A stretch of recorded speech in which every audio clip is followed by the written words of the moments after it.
कोई भी बहन बेटी को अगर मान लेते हैं अपने पिता के संपत्ति में अधिकार लेना है तो आपके लिए तो कानून ही बना है, और कानून का जो है तो पालन तो करना ही है। जब वो कानून बना हुआ है तो सबसे पहले स्टेप आपको करना क्या, देखिए सबसे पहला काम, अगर मान लेते हैं कि आपके भाई या आपके जो परिवार के लोग हैं अगर वो हिस्सा नहीं देना चाहते हैं, देखिए अगर पिता का पैतृक संपत्ति होगा ना तो पिता भी और माता भी अगर चाहेंगे ना कि हम संपत्ति में बेटी को नहीं देंगे, बेटी को दे दिए हैं, जो भी है, बहुत तरह का ऐसा थिंकिंग होता है, माता पिता का भी होता है, तो उस केस में भी बेटी जो है संपत्ति हासिल कर सकती है। उसी केस में संपत्ति सिर्फ हासिल नहीं कर सकती है जब वो पिता का खुद से कमाया हुआ सेल्फ एक्वायर प्रॉपर्टी है और वो अगर जीवित है तो, है ना, और जीवित नहीं है तब तो फिर वो उससे भी हासिल कर सकती है।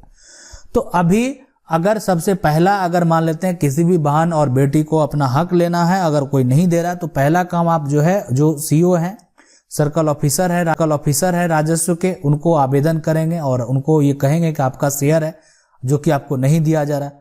दूसरा उसके साथ साथ जो है यहाँ पे आप एसडीएम के पास इसके लिए आवेदन कर देंगे। 2 स्टेप आप कर लें पहले, ठीक है। तो यानी ये 2 स्टेप से अगर मामला आपका हो सकता है कि निपट जाए, सारा मामला आपको अपना शेयर मिल जाए तो ठीक है, नहीं तो फिर आपके लिए सिविल न्यायालय का जो है जाना ही, आपको लोअर कोर्ट में आप जो है यानी जो है सब जज के पास केस फाइल करेंगे, तो ये आपको करना पड़ेगा फिर। तो आज जो सवाल है यही है कि अगर पैतृक संपत्ति में पिता ने माँ के नाम कर दिए ना तो उसमें बेटी का हक होगा, तो बेटी का सब में हक होगा। पैतृक संपत्ति को पिता जो है माँ के नाम जो है कर दी, वो बिल्कुल मान्य नहीं होगा, इसलिए कि पूरी संपत्ति, पैतृक संपत्ति को पिता को किसी के नाम करने का अधिकार नहीं है, पहली चीज। तो उसमें हम क्या बोले कि कोई अगर स्टेप नहीं लेगा, उसमें एक्शन नहीं लेगा तो ठीक है, माँ के नाम पे रिजेक्शन करेगा तो फिर वो माँ के नाम से अगर कोई चाहेगा, किसी को ऐतराज है तो फिर दिक्कत हो सकता है, ठीक है।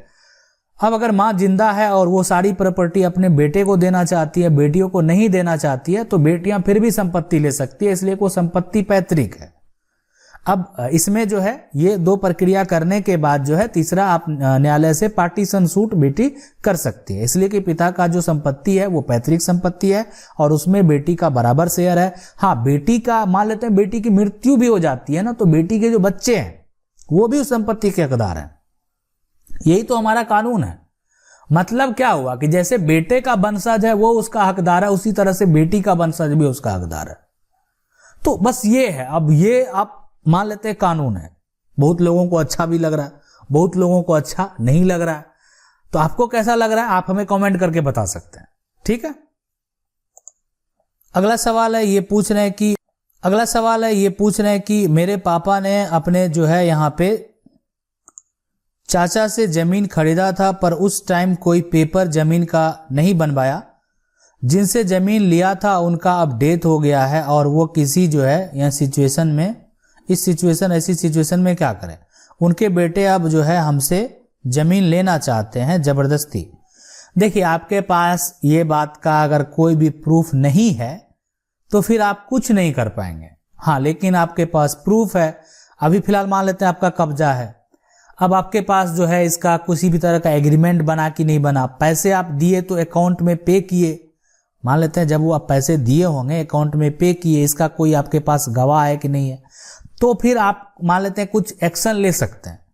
लेकिन अगर मान लेते हैं ऐसा कुछ भी नहीं है, आपने कैश पेमेंट किया, आप जो है जो भी आपका हुआ मौखिक तौर पे हुआ, तो उस केस में मान लेते हैं यहाँ पे आपका कोई साबित करेंगे। तो अगर हक साबित नहीं होगा कानून में तो फिर आप उसको नहीं ले पाएंगे। देखिए एग्रीमेंट है, ये सब प्रक्रिया आखिर क्यों आया, क्यों किया गया, तो इसका रीजन यही है कि सिर्फ उसका ये बात साबित करने के लिए, कल एग्रीमेंट हो गया, उसका एग्रीमेंट के हिसाब से सारा लोग पैसा पे कर रहा है और कोई जमीन रजिस्ट्री नहीं भी करेगा तो उस पर एक्शन लिया जा सकता है ना।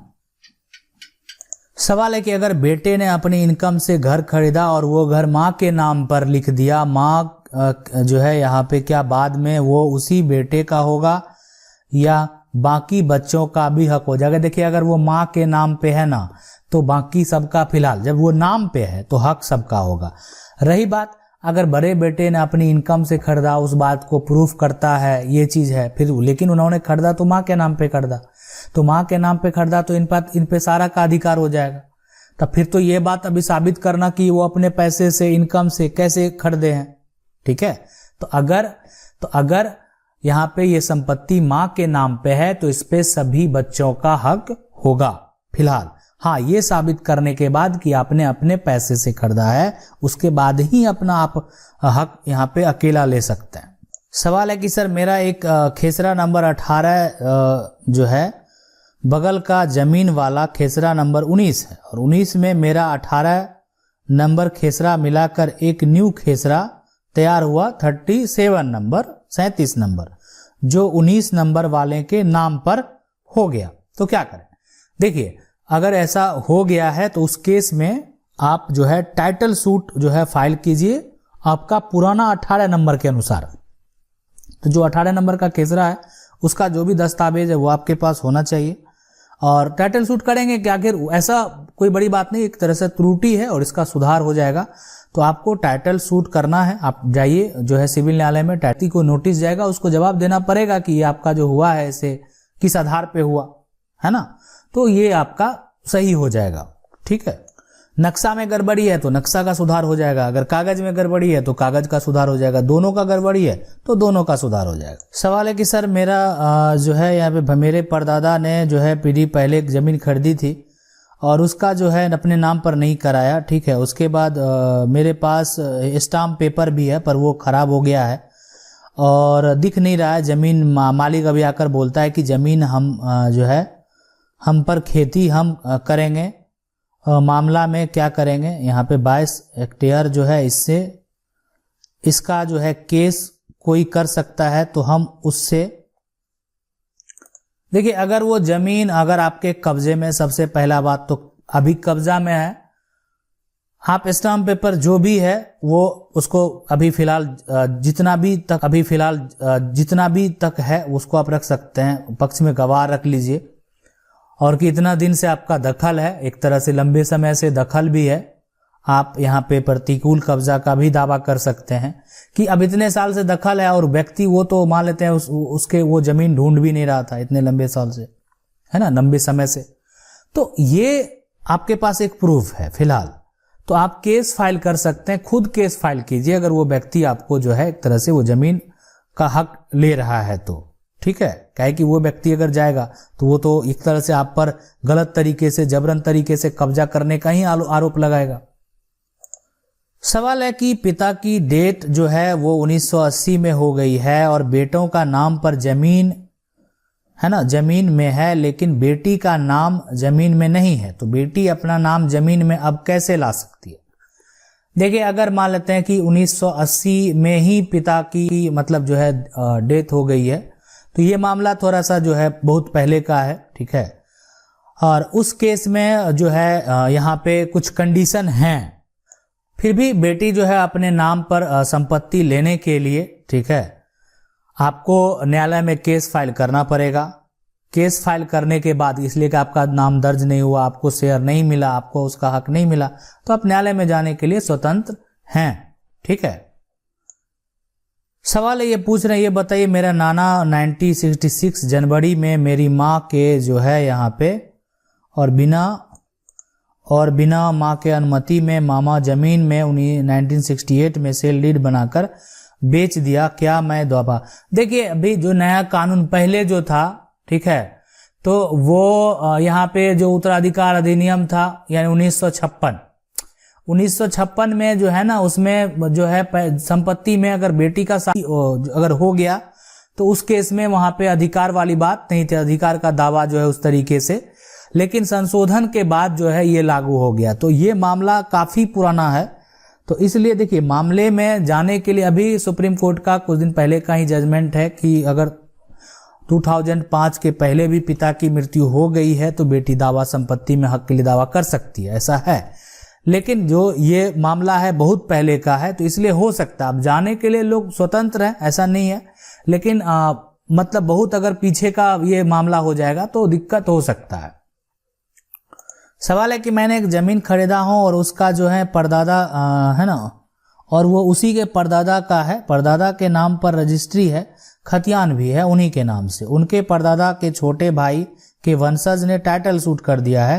टोटल लैंड 19 कट्ठा है ना, 1 कट्ठा खरीदा, बाकी 2 पर्सन ने 3 कट्ठा खरीदा है। मेरे नाम पर मोटेशन हो गया है, मैंने घर भी बना लिया है, तो क्या करें? वो केस जीत भी जाएगा। देखिए केस जीत भी जाएगा तो उस केस में आपको जो है वहां पर न्यायालय के द्वारा, आपका भी हक है ना, आपने खरीदा, आपका दाखिल खारिज हो गया और आपने पोजीशन भी पा लिया है, तो इतना आसान नहीं है कि अगर मान लेते हैं। हाँ, लेकिन अगर उस 19 कट्ठे में उसका जो शेयर बनेगा टाइटल सूट में, अगर वो किया है तो उसका भी कुछ ना कुछ शेयर होगा। अगर उसका भी शेयर होगा तो वो उसको दिया जाएगा। तो इसमें अगर उसमें जमीन शेष अभी बाकी है तो ज्यादा इफेक्ट नहीं पड़ेगा। हाँ, लेकिन अगर गलत तरीके से कोई पूरा बेच दिया है तो उस केस में इफेक्ट पड़ेगा। लेकिन आपको भी अधिकार है कि आपने जो पैसे लगा के खरीदा है तो वो अभी जो वर्तमान है अभी वर्तमान जो उसका एक तरह से रेट बनता है उस रेट को आपको वापस जो है वहां पे किया जाएगा। मतलब उस रेट से उस जमीन का जो है आपको वो तो, लेकिन आपको उसके लिए भी न्यायालय जाना पड़ेगा। लेकिन फिर भी अगर आपका पोजीशन है, आपका मोटा है, आप उस पर घर बना के रह रहे हैं तो फिर दिक्कत नहीं होगा। लेकिन अगर मामला पारिवारिक मामला है, कोई अगर ज्यादातर जमीन बेच लेता है, गलत तरीके से बेचता है, तो वो गलत करना होगा। इसलिए कम से कम रजिस्ट्री जिससे भी कराएं तो सतर्क जरूरी है कि हम किससे खरीद रहे हैं, उसमें किसका किसका नाम है, कौन कौन हकदार है, वो सपोर्ट कर रहा है कि नहीं कर रहा है। बहुत चीज को देखना भी बेहद जरूरी होता है। सवाल है कि सर ये बताइए कि बड़े भाई की पत्नी की मृत्यु के बाद पति जो है छोटे भाई से शादी कर ले और पहले पति के 2 बेटियां हैं, अपनी बेटी मान लिया था, आपसी जो है समझौते से मुआवजा लेकर 1995 में मृतक हुआ भाई उसके कुछ महीने बाद और बेटियों को अपना नाम दिया बाप के तौर पे। दादा की जमीन में जो है कितने हिस्से में बंटवारा होगा, 2 या 3? क्या वह पहले पति की 2 बेटियां अपना जो है, नहीं, अगर देखिए वो उसका नाम जो है ना, नाम अगर उसके डॉक्यूमेंट पे आपका है, उनके पहले पिता का नाम नहीं है, जो है ना पहले उनके पिता थे उनका नाम नहीं है, तो अगर आपका नाम दर्ज है तो उसका मतलब वो कैसे साबित करेंगे कि मेरा कोई पहले पिता थे, हम उन्हीं के बच्चे, इसलिए आपने तो उनका नाम दे दिया। तो आपका जो शेयर होगा, अब तो वो मृत हो गई और उन्हीं की जो है माता से आपने शादी भी कर ली, तो उस केस में यहाँ पे जो है अलग शेयर नहीं होगा, समान ही होगा अगर उनका नाम दिया। हाँ, लेकिन उस बेटी का अगर अलग नाम होगा, कहे कि अगर कहने का मतलब क्या हुआ कि इसका जो पिता है और इस बेटी जो है, तो ये जो एक तरह से जिनकी मृत्यु हो गई, इस बेटी पे उन्हीं का नाम दर्ज है, तब तो इसके पिता जो ये हुए और इसका संपत्ति का हकदार ये 2 बेटी होगी, तब तो ये डिवाइड हो जाएगा संपत्ति 2 पार्ट में। तो इसके डॉक्यूमेंट में अगर मान लेते हैं आपका नाम दर्ज है तो उस केस में वो संपत्ति समान में बटेगा। अगर वीडियो अच्छा लगा वीडियो को लाइक जरूर कर दें। चैनल को पहली बार देख रहे हैं तो सब्सक्राइब को जरूर दबा लीजिए। मिलते हैं अगली वीडियो में, तब तक के लिए जय हिंद।